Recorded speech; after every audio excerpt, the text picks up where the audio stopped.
Bonjour ou bonsoir. On se retrouve aujourd'hui pour une nouvelle aventure de Sherlock Holmes et du docteur Watson.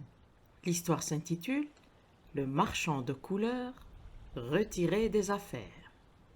Sherlock Holmes, tout pratique et actif qu'il fût, était ce matin-là d'humeur mélancolique et philosophante.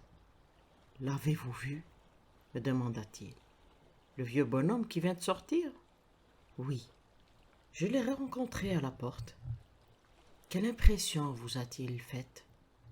Un être pathétique fut-il brisé? Exactement, Watson. Pathétique et futile. Mais toute la vie n'est-elle pas pathétique et futile? Son histoire n'est-elle pas un microcosme de l'ensemble? Nous atteignons, nous saisissons, nous serrons les doigts, et que reste-t-il finalement? Dans nos mains, une ombre, ou pis qu'une ombre, la souffrance. Est-il l'un de vos clients? Eh bien, je suppose que je peux l'appeler un client. Il m'a été adressé par le Yard, tout à fait comme un médecin adresse parfois un incurable à un charlatan. La police officielle estime qu'elle ne peut rien faire de plus, et que, quoi qu'il advienne, le malade ne s'en portera pas plus mal qu'aujourd'hui. Quelle est son affaire? Holmes prit sur la table une carte de visite plutôt sale. Josiah Amberley. Il dit qu'il était l'associé au second de Brickfall et Amberley, fabricants de produits artistiques. On voit leur nom dans les pots de peinture. Il a fait sa petite pelote, s'est retiré des affaires et à 61 ans, il a acheté une maison à Lewisham. Il s'est installé pour se reposer après une existence de travail ininterrompue. Son avenir paraissait convenablement assuré. Ma foi, oui. Holmes regarda quelques notes qu'il avait griffonnées au dos d'une enveloppe. Il s'est retiré en 1896, Watson. Au début de 1897, il a épousé une femme qui avait 20 ans de moins que lui. Une assez jolie femme si la photographie ne la flatte pas. Il avait donc de quoi vivre, plus une femme, plus des loisirs. Une route droite s'allongeait devant lui. Et cependant, il n'a pas fallu plus de 2 ans pour qu'il devienne, comme vous avez pu en vous en rendre compte, le plus misérable et le plus anéanti des êtres qui rampent sous le soleil. Que s'est-il passé? La vieille histoire, Watson. Un mauvais ami et une épouse inconstante. Amberley avait une marotte dans la vie, les échecs. Non loin de chez lui, à Lewisham, habitait un jeune médecin qui était aussi un passionné des échecs. J'ai noté son nom, le docteur Ray Ernest. Ernest venait souvent à la maison, une certaine amitié naturelle entre lui et Madame Amberley est née. Et ces visites, vous avez pu constater en effet que notre infortuné client n'est guère favorisé en charme extérieur, quelles que puissent être ses qualités intérieures. Le couple est parti la semaine dernière. Destination inconnue. Plus, et pis si l'on peut dire, l'épouse infidèle a emporté la cassette du vieillard dans ses bagages. Et elle n'a pas oublié de prendre la plus grosse partie des économies qui s'y trouvaient. Pourrons-nous retrouver la dame? Pourrons-nous sauver l'argent? Le problème, jusqu'à présent, est d'une banalité extrême, mais vitale pour Josiah Amberley. Qu'allez-vous faire? Mon cher Watson, la question immédiate qui se pose est « Qu'allez-vous faire, vous, si vous avez la bonté de bien vouloir me doubler ?» Vous savez que je suis préoccupé par l'affaire des 2 patriarches coptes qui devaient aboutir aujourd'hui. Je n'ai réellement pas le temps de me rendre à Lewisham. Et pourtant une enquête locale est indispensable. Le vieux bonhomme a beaucoup insisté pour que j'y aille. Mais je lui ai expliqué mes difficultés, il est disposé à accueillir mon représentant. Je ne crois pas, répondis-je, que je pourrais vous rendre beaucoup de services, mais je ferai de mon mieux. C'est ainsi que, par un après-midi d'été, je partis pour Lewisham. Je me doutais peu qu'avant une semaine, l'affaire où je me trouvais engagé soulèverait dans l'Angleterre toute une émotion passionnée. La soirée était fort avancée quand je rentrai à Baker Street pour faire mon rapport. Holmes s'assit sur son fauteuil après avoir allumé sa pipe. « De lentes volutes d'une fumée âcre montaient vers le plafond. Il avait laissé ses paupières retomber paresseusement sur ses yeux. J'aurais pu croire qu'il dormait si, lorsque je m'arrêtais pour reprendre haleine, ou lorsque mon récit lui semblait mériter une précision supplémentaire, ses yeux gris n'apparaissaient brusquement, clairs et aigus comme des rapières, pour me transpercer d'un regard inquisiteur. Monsieur Josiah Humberley a baptisé sa maison Le Havre, expliquai-je. Je crois qu'elle vous intéresserait, Holmes. On dirait un praticien ruiné qui aurait sombré dans la société de ses inférieurs. Vous connaissez ce quartier spécial, ces rues monotones avec leurs maisons en briques, les mornes artères dans cette banlieue. En plein milieu se dresse une oasis d'ancienne culture et de confort. C'est cette vieille maison qu'entoure un haut mur baigné de soleil, marbré de lichen, tapissé de mousse, genre de mur qui retranchait la poésie Watson, coupa Holmes avec sévérité. Je note simplement un mur en briques et haut. Bien, je n'aurais pas su que c'était Le Havre si je ne m'étais pas renseigné auprès d'un badaud qui fumait dans la rue. J'ai mes raisons pour mentionner cet homme. Il était grand, brun, il avait de fortes moustaches et une allure assez militaire. Il a répondu à ma question par un signe de tête et m'a lancé un coup d'œil curieusement interrogateur, dont par la suite j'ai eu à me souvenir. J'avais à peine franchi la grille que j'ai vu M. Humberley descendre l'allée. Je ne l'avais qu'aperçu ce matin, et il m'avait déjà donné l'impression d'un être bizarre. Mais quand je l'ai rencontré en pleine lumière, son aspect extérieur m'a paru encore plus anormal. Je l'ai étudié naturellement, me dit Holmes, mais votre impression personnelle m'intéresse. Il m'a semblé littéralement écrasé sous les soucis. Il avait le dos voûté, comme s'il portait un fardeau pesant. Cependant, il n'est pas aussi débile que je me l'étais imaginé. Ses épaules et son thorax pourraient être ceux d'un géant, bien que sa silhouette aille en s'effilant par le bas pour se terminer sur deux jambes en fuseau. Le soulier gauche plissé, le soulier droit lisse. Tiens, je ne l'ai pas remarqué. Non, vous ne l'auriez pas remarqué. J'ai repéré sa jambe artificielle. Mais poursuivez, Watson.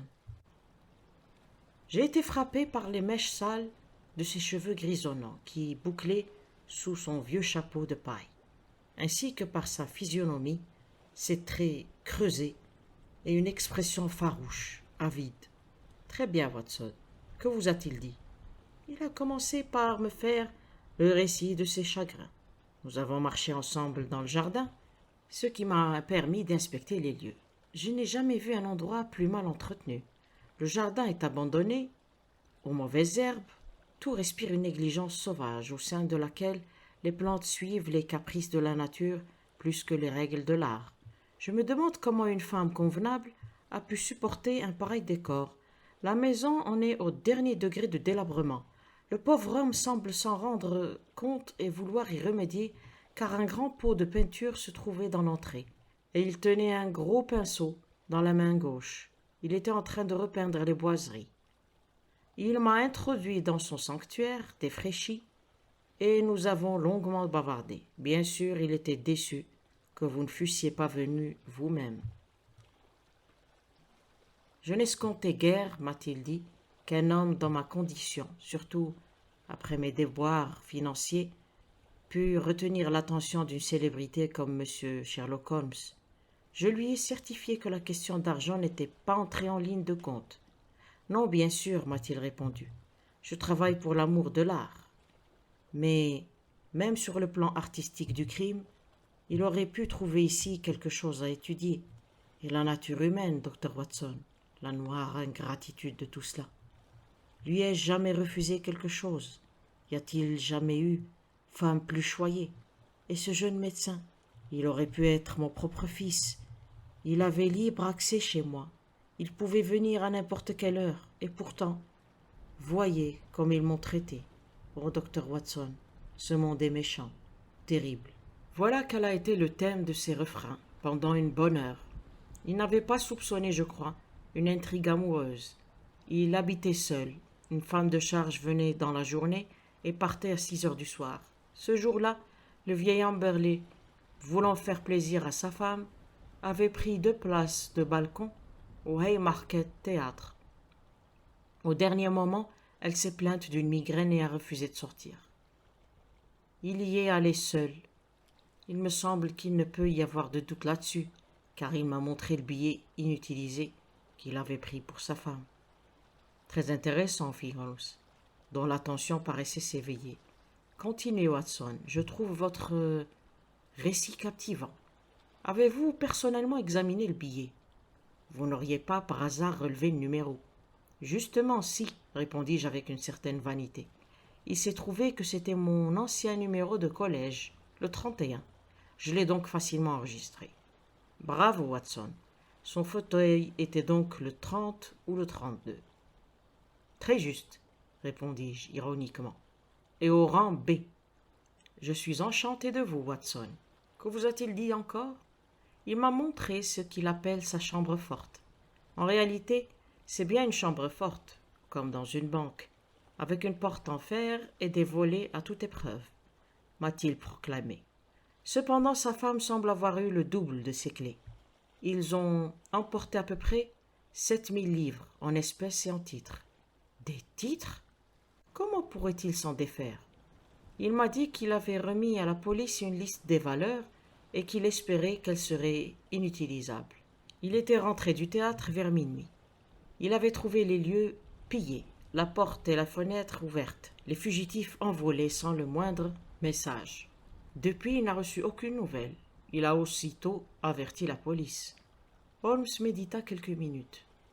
Vous m'avez dit qu'il était en train de peindre. Que peignait-il? Il repeignait le couloir, mais il avait déjà repeint la porte et les boiseries de cette chambre, dont je vous ai parlé. Cette occupation ne vous a-t-elle pas semblé bizarre étant donné les circonstances? Il m'a dit il faut bien que je fasse quelque chose pour me distraire. Voilà son explication. Certes, c'est un peu bizarre, mais l'excentricité ne doit pas lui déplaire. Il a déchiré une photographie de sa femme devant moi, en montrant une fureur effroyable. Je ne veux plus jamais revoir son visage maudit, criait-il. Rien de plus, Watson? Si, une chose qui m'a frappé plus que tout le reste. Je m'étais rendu à la gare de Blackheath et j'étais déjà dans le train quand j'ai vu un homme se précipiter dans le compartiment voisin du mien. Vous savez que j'ai l'œil vif pour reconnaître les visages, Holmes. Eh bien, c'était incontestablement l'homme grand et brun à qui je m'étais adressé dans la rue. Je l'ai revu à London Bridge, puis je l'ai perdu dans la foule, mais je suis persuadé qu'il me suivait. Sans doute, dit Holmes. Un homme grand, brun, à lourde moustache, m'avez-vous dit, avec des lunettes de soleil? Holmes, vous êtes un sorcier. Je ne vous avais pas parlé des lunettes teintées, mais il avait des lunettes teintées. Et une épingle de cravate maçonnique? Holmes! Enfantin, mon cher Watson. Mais redescendons au niveau du pratique. Je dois vous confesser que l'affaire, qui me semblait absurdement simple, si simple qu'elle ne méritait guère mes attentions, se présente maintenant sous un jour très différent, bien que vous soyez passé dans votre mission à côté de tout ce qui était important. Les choses qui se sont imposées d'elles-mêmes à votre observation me donnent beaucoup à penser. À côté de quoi suis-je passé? Ne vous vexez pas, mon cher ami. Vous savez que je suis tout à fait objectif. Personne d'autre n'aurait mieux fait.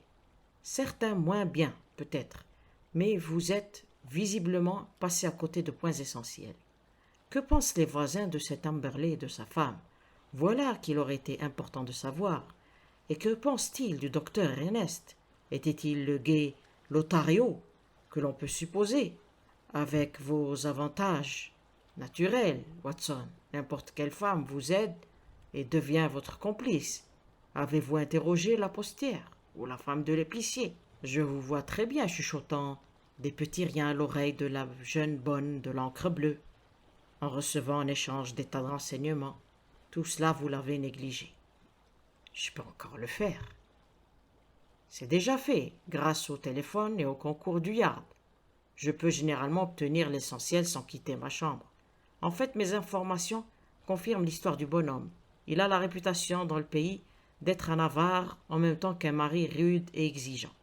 Il est certain qu'il avait une grosse somme d'argent dans sa chambre forte. Il est vrai également que le jeune docteur Ernest, célibataire, jouait aux échecs avec Amberley et sans doute à d'autres jeux avec sa femme. Tout cela semble ne pas faire un pli. On pourrait croire qu'il n'y a rien d'autre à dire. Et pourtant, qu'entrevoyez-vous? Mon imagination sans doute travaille. Bien, restons-en là, Watson. Terminons une journée de labeur par un peu de musique. Karina chante ce soir à l'Albert Hall, et nous avons le temps de nous habiller et de dîner et de l'entendre. Le lendemain matin, je me levai de bonne heure, mais des miettes de toast et des coquilles vides m'apprirent que mon compagnon avait été encore plus matinal que moi. Sur la table, je trouvai un billet écrit à la diable. « Cher Watson, il y a 1 ou 2 points que je souhaiterais établir avec M. Josiah Amberley. Quand ce sera fait, nous pourrons laisser tomber l'affaire, ou la reprendre. Je voudrais vous prier d'être disponible vers 3 heures, car il serait possible que j'aie besoin de vous. S.H. » Je ne revis pas Holmes avant l'heure dite. Il rentra l'air grave, préoccupé, distant. Dans de tels moments, il était plus sage de le laisser seul. Amberley est-il venu? Non. Ah, je l'attendais. Il ne fut pas déçu, car bientôt le vieux bonhomme arriva avec une expression de lassitude et d'embarras sur son visage austère. « J'ai reçu un télégramme, monsieur Holmes. Je n'y comprends rien. » Il le tendit à Holmes qui le lut à voix haute.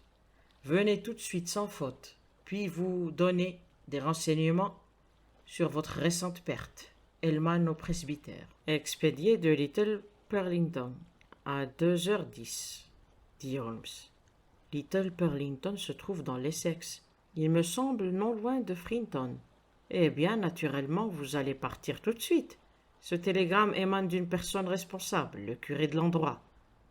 Où est mon répertoire? Voilà, nous l'avons. J.C. Hellman, maître des arts, habitant à Mossmoor, Little Purlington. L'indicateur, Watson, je vous prie. Il y a un train qui part à 5h20 de Liverpool Street. Parfait. Vous feriez mieux de l'accompagner, Watson. Il peut avoir besoin d'aide ou de conseils. Nous sommes parvenus à un tournant dans cette affaire. Mais notre client ne semblait pas tout disposé à partir. C'est complètement absurde, monsieur Holmes, dit-il. Que peut savoir cet homme de ce qui m'est arrivé? C'est du temps et de l'argent dépensés en pure perte. Il ne vous aurait pas télégraphié s'il n'avait pas du neuf à vous communiquer. Télégraphiez immédiatement que vous partez pour Little Purlington. Je ne crois pas que je vais y aller. Holmes prit son air le plus sévère. Vous produiriez sur la police et sur moi-même la pire impression, monsieur Amberley, si lorsqu'une piste aussi évidente se révèle, vous refusiez de la suivre. Nous devrions alors penser que vous ne tenez pas beaucoup à approfondir cette enquête. Notre client parut horrifié. « Oh, j'irai évidemment si vous le prenez ainsi, » dit-il. « À première vue, il me semble absurde que cet ecclésiastique sache quoi que ce soit, mais si vous le croyez... » « Oui, je le crois, » interrompit Holmes avec emphase. Il me prit à part avant que nous partions et me donna un conseil qui montrait l'importance qu'il attachait à cette démarche. « Ce qui compte, c'est qu'il parte, » me chuchota-t-il. « S'il s'échappe ou s'il rentre, filez à la poste la plus proche et envoyez-moi un simple mot, décampé. Je m'arrangerai pour qu'il m'atteigne où je serai. Little Purlington n'est pas d'un accès facile, car il est situé sur une voie secondaire. Le souvenir que j'ai gardé de mon voyage n'est pas désagréable. Il faisait chaud et beau. Le train roulait avec lenteur.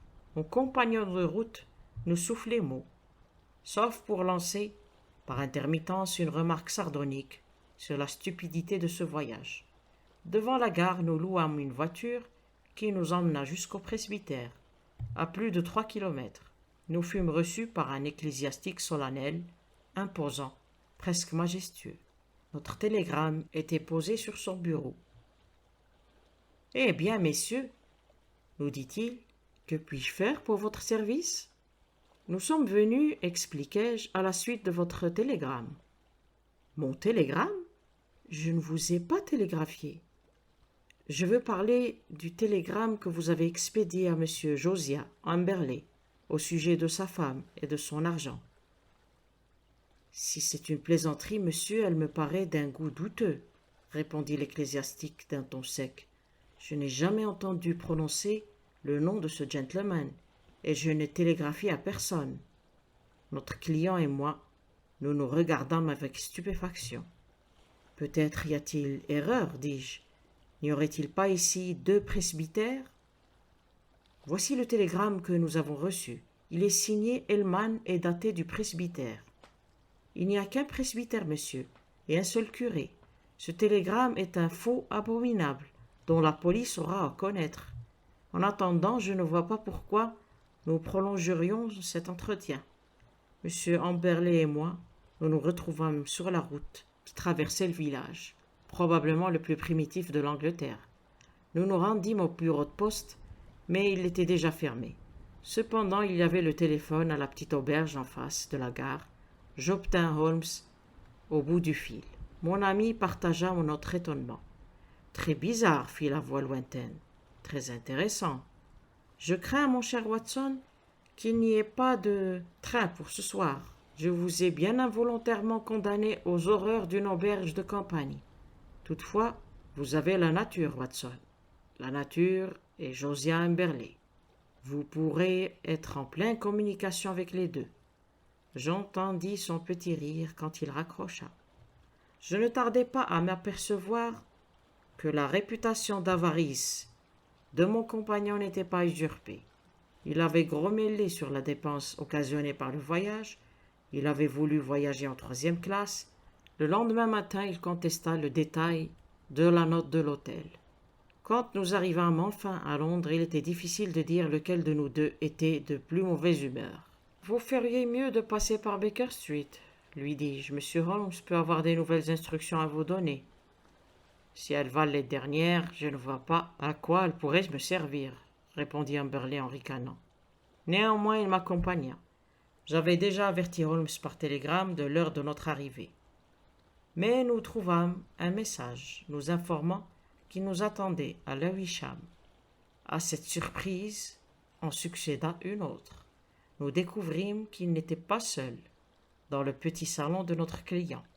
Un homme au visage grave, impassible, était assis à côté de lui. Il avait des lunettes teintées et une épingle de cravate maçonnique. « Je vous présente mon ami, M. Baker, » annonça Holmes. « Il s'est intéressé également à votre affaire, M. Amberley, bien que nous ayons travaillé séparément.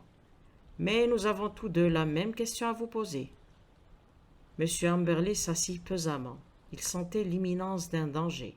Je le devinais à ses yeux tirés et à sa physionomie agitée. « Quelle est cette question, monsieur Holmes ?»« Simplement celle-ci. Qu'avez-vous fait des cadavres ?» L'homme bondit en poussant un cri. Ses mains osseuses battirent l'air. Il avait la bouche ouverte. Pendant un moment, il ressembla à un très vilain rapace. En un éclair, nous eûmes la vision du véritable Josiah Amberley, démon dont l'âme était aussi tordue que le corps. Quand il retomba sur son siège, il porta une main à sa bouche, comme pour étouffer un accès de toux. Holmes bondit comme un tigre, l'empoigna par la gorge et lui courba le cou jusqu'à ce que son visage touchât presque le plancher. Une pilule blanche s'échappa des lèvres du monstre. « Pas de raccourci, Josiah Amberley. Les choses doivent suivre leur cours normal et régulier. Alors, Baker, un fiacre attend à la porte, » répondit notre compagnon. « Nous ne sommes qu'à quelques centaines de mètres du commissariat. Je vais vous accompagner. Vous pouvez rester ici, Watson, je serai de retour avant une demi-heure. » Le vieux marchand de couleurs avait la force d'un lion dans la moitié supérieure de son corps, et entre les deux mains de 2 sportifs expérimentés, il était réduit à l'impuissance. Il eut beau se débattre, il fut traîné jusqu'au fiacre, et je pris ma faction solitaire dans cette maison sinistre. Holmes revint peu après, en compagnie d'un jeune et élégant inspecteur de police. « J'ai laissé Baker veiller aux formalités, » me dit Holmes. « Vous ne connaissez pas encore Baker, Watson. C'est mon grand concurrent sur la côte du Surrey. Quand vous m'avez parlé d'un homme brun et de haute taille, je n'ai pas eu de mal à compléter le portrait. Il a plusieurs bonnes affaires à son actif. N'est-ce pas, inspecteur? Il est en effet intervenu à plusieurs reprises, reprit l'inspecteur avec réserve.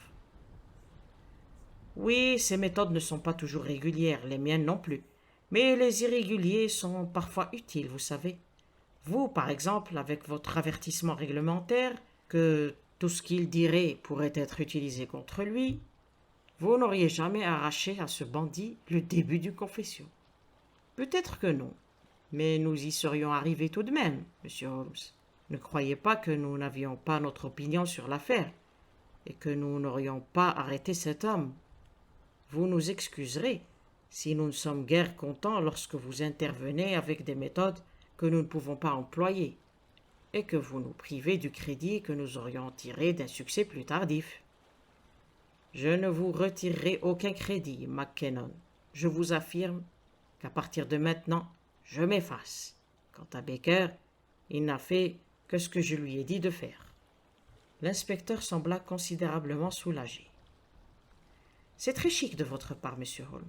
La louange ou le blâme vous importe peu, sans doute. Mais pour nous, c'est très différent. Quand la presse commence à poser des questions, d'accord. Mais comme de toute manière la presse pose des questions, il vaut mieux avoir les réponses toutes prêtes. Que diriez-vous, par exemple, si un reporter intelligent vous demande les points précis qui ont éveillé vos soupçons et qui vous ont finalement convaincu de la réalité des faits? L'inspecteur fut embarrassé. Nous ne semblons pas tenir encore la réalité des faits, monsieur Holmes. Vous dites que le prisonnier, en présence de 3 témoins, a pratiquement avoué, en essayant de se suicider, qu'il avait assassiné sa femme et l'amant de celle-ci. Quels autres faits possédez-vous? Avez-vous prévu une perquisition? 3 agents sont en route. Alors vous aurez bientôt le fait le plus évident de tous. Les cadavres ne peuvent pas aller bien loin. Fouillez les caves et le jardin. Ce ne devrait pas être trop long de remuer les endroits les plus vraisemblables. Cette maison est plus ancienne que les canalisations d'eau. Il doit donc y avoir quelque part un puits hors d'usage. Essayez votre chance de ce côté. Mais comment l'avez-vous deviné et comment le crime a-t-il été commis? Je vous montrerai d'abord comment il a été commis. Ensuite, je vous fournirai les explications qui vous sont dues, à vous et à mon très patient ami, dont l'assistance m'a été constamment inestimable. Mais, premier lieu, je voudrais vous éclaircir sur la mentalité de cet individu.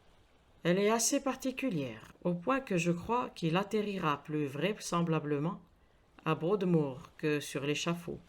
Il possède à un degré élevé cette sorte d'esprit qui caractérise plutôt le tempérament d'un Italien du Moyen Âge que celui d'un Anglais d'aujourd'hui. C'était un avare redoutable. Il s'est rendu tellement odieux par ses mesquineries qu'il a fait de sa femme une proie toute prête pour le premier aventurier venu. Ce personnage s'est présenté sous la personne du médecin, joueur d'échecs. Amberley excellait aux échecs, ce qui dénotait, Watson, une intelligence capable de concevoir des plans, comme tous les avares. Il était jaloux. Sa jalousie était devenue une obsession, poussée à la frénésie. À tort ou à raison, il a soupçonné une intrigue amoureuse, il a décidé de se venger. Et il a manigancé son projet avec une habileté diabolique. Venez. Holmes nous mena dans le couloir d'un pas aussi assuré que s'il avait vécu dans la maison, et il s'arrêta devant la porte ouverte de la chambre forte. « Pouah, quelle affreuse odeur de peinture !» s'écria l'inspecteur. « Vous venez de tomber sur notre premier indice, dit Holmes. Vous pouvez remercier le docteur Watson qui avait remarqué l'odeur sans toutefois en déduire la raison. Voilà ce qui m'a mis le pied sur la piste. Pourquoi cet homme, à un pareil moment, remplissait-il sa maison d'odeurs fortes? Évidemment, afin de masquer une odeur qu'il voulait dissimuler, une odeur coupable qui aurait éveillé des soupçons. Puis-je penser à cette chambre que vous voyez, avec sa porte en fer et ses volets à toute épreuve, une chambre hermétiquement close. Reliez ces 2 faits. Où mènent-ils? Je ne pouvais en décider qu'en examinant moi-même la maison. J'étais déjà certain que l'affaire était grave, car j'avais pris mes renseignements au Haymarket Theatre et autres informations données par le docteur Watson à qui rien n'échappe. Et j'avais reçu l'assurance que ni le 30, ni le 31 du rang B du balcon n'avaient été occupés ce soir-là. Amberley n'était donc pas allé au théâtre, son alibi tombait à l'eau. Il a commis une grosse erreur en permettant à mon astucieux ami de relever le numéro du fauteuil qu'il avait loué pour sa femme. La question qui se posait maintenant était de savoir comment je pouvais examiner les lieux. J'ai envoyé un agent dans un village impossible et j'ai fait convoquer mon bonhomme à une heure telle qu'il ne pouvait pas rentrer le jour même. Pour prévenir tout accident, le docteur Watson l'a accompagné. J'avais pris le nom du curé, bien sûr dans le répertoire des ecclésiastiques. Est-ce clair? C'est formidable, répondit l'inspecteur. Ne redoutant aucune interruption, je me suis mis en demeure de cambrioler la maison. Le cambriolage m'a toujours tenté, mais je ne m'y suis livré qu'en de rares occasions. Dommage. J'aurais pu me faire un nom chez les gangsters. Observez bien ce que j'ai découvert. Voyez-vous le tuyau du gaz qui court le long de la bordure? Très bien. Il grimpe dans l'angle du mur et il y a un robinet ici, dans le coin. Le tuyau se prolonge dans la chambre forte, comme vous pouvez le constater, et aboutit à cette rose de plâtre au centre du plafond, où il est dissimulé par l'ornementation. Cette extrémité du tuyau n'est pas bouchée. À n'importe quel moment, en tournant le robinet de l'extérieur, la chambre pouvait être inondée de gaz. Avec la porte et les volets clos, avec le robinet ouvert, je ne donnais pas 2 minutes de vie à quiconque se trouvait enfermé à l'intérieur. Par quelle ruse infernale les a-t-il attirés là-dedans? Cela je l'ignore, mais une fois pris au piège, ils ont été à sa merci. L'inspecteur examina le tuyau avec intérêt. L'un de nos agents a noté une odeur de gaz, dit-il. Et bien entendu, la porte et la fenêtre étaient ouvertes, et la peinture déjà commencée. Il s'était mis juste la veille à repeindre, nous a-t-il dit. Et quoi encore, monsieur Holmes? Eh bien, il s'est produit un incident imprévu. À l'aube, je m'éloignais par la fenêtre de la cuisine quand j'ai senti une main me prendre à la gorge, et une voix m'a dit « Alors, mon gaillard, que faites-vous ici ?» Quand j'ai pu tourner la tête, j'ai reconnu les lunettes teintées de mon ami et concurrent, M. Baker. C'était une curieuse rencontre. Nous en avons bien ri, je crois. Je pense qu'il avait été prié par la famille du docteur Ernest de procéder à quelques vérifications, et il en était venu à la même conclusion que moi. Depuis quelques jours, il surveillait la maison, et il avait repéré le docteur Watson au nombre des visiteurs suspects. Il lui était difficile d'arrêter Watson, mais quand il a vu un homme s'échapper par la fenêtre de la cuisine, il n'a pas pu se retenir. Je lui ai donc fait part de mes découvertes, et nous avons poursuivi l'affaire ensemble. Pourquoi lui? Pourquoi pas nous? Parce que j'avais l'intention de procéder à la petite expérience qui s'est révélée si concluante. J'avais peur que vous ne m'eussiez refusé d'aller aussi loin. L'inspecteur sourit. Eh bien, nous ne l'aurions peut-être pas refusé. Je crois que j'ai votre parole, monsieur Holmes, que vous vous dégagez personnellement de l'affaire à présent, et que vous nous communiquerez tous vos résultats. Certainement, c'est mon habitude. Eh bien, au nom de la police officielle, je vous remercie. Telle que vous nous avez présenté l'affaire, elle semble claire. Il y a encore les cadavres à trouver. Je vais vous montrer un petit lambeau de preuve, dit Holmes. Je suis sûr qu'Amberley lui-même ne l'a pas vu. Vous n'obtiendrez de résultat, inspecteur, que si vous vous mettez toujours à la place de l'autre et si vous réfléchissez à ce que vous auriez fait dans son cas. Cette méthode requiert de l'imagination, mais elle est payante. Voyons, supposez que vous soyez enfermé dans cette petite pièce, que vous n'ayez que 2 minutes à vivre, mais que vous teniez à faire match nul avec le démon en train de se moquer de vous de l'autre côté de la porte. Que feriez-vous? J'écrirais un message. Voilà, vous auriez aimé que le public sût comment vous étiez mort. Mais vous n'auriez pas écrit sur du papier. Un papier, ça se voit trop. Par contre, un œil exercé pourrait apercevoir ce que vous écririez sur le mur. Or, regardez, juste au-dessus du rebord. est écrit au crayon rouge. Nous avons... Voilà tout. Que pensez-vous de cette inscription? Elle n'est qu'à 30 centimètres au-dessus du plancher. Le pauvre diable était déjà étendu et agonisant quand il l'a écrite. Il a perdu connaissance avant d'avoir achevé sa phrase. Il voulait écrire « Nous avons été assassinés ». Je la traduis aussi de cette façon, si vous trouvez sur le cadavre un crayon rouge. Oh, nous le chercherons. Mais ces titres, ces valeurs, il n'y a pas eu le moindre cambriolage et pourtant il les possédait. Nous l'avons vérifié. Vous pouvez être certain qu'il les a cachés en lieu sûr. Quand toute l'affaire aurait sombré dans l'oubli, il les aurait subitement retrouvés. Il aurait annoncé que le couple coupable s'était repenti et lui avait rendu le butin. Vous avez réponse à tout, fit l'inspecteur. Bien entendu, il était obligé de nous alerter, mais ce que je ne comprends pas, c'est qu'il se soit adressé à vous. Simple gloriole, dit Holmes. Il se sentait si malin, si sûr de lui, qu'il se croyait invulnérable. Il pouvait dire aux voisins, voyez, j'ai consulté non seulement la police, mais même Sherlock Holmes. L'inspecteur se mit à rire. Nous vous pardonnerons ce même monsieur Holmes, car vous avez réussi là un chef-d'œuvre. 2 jours plus tard, mon ami me tendit un exemplaire du bi-hebdomadaire North Surrey Observer, sous une série de manchettes flamboyantes qui commençaient par l'horreur du Havre et se terminaient par un brillant succès de la police, s'allongeait une colonne serrée qui donnait le compte-rendu chronologique de l'affaire. Le dernier paragraphe était typique. Je lus la perspicacité remarquable avec laquelle l'inspecteur Mackinnon déduisit de l'odeur de peinture qu'une autre odeur, celle du gaz par exemple, avait pu passer inaperçue. La déduction hardie que la chambre forte pouvait être aussi la chambre de la mort. L'enquête subséquente, qui aboutit à la découverte des cadavres dans un puits hors d'usage, habilement dissimulé dans une niche à chien. Voilà bien l'exemple digne d'illustrer, dans l'histoire du crime, l'intelligence de nos détectives professionnels. Bah, Mackinnon est un brave type, commenta Holmes avec un sourire indulgent. Vous pourrez néanmoins classer cette affaire dans vos archives, Watson. Un jour ou l'autre, vous raconterez sa véritable histoire. Fin.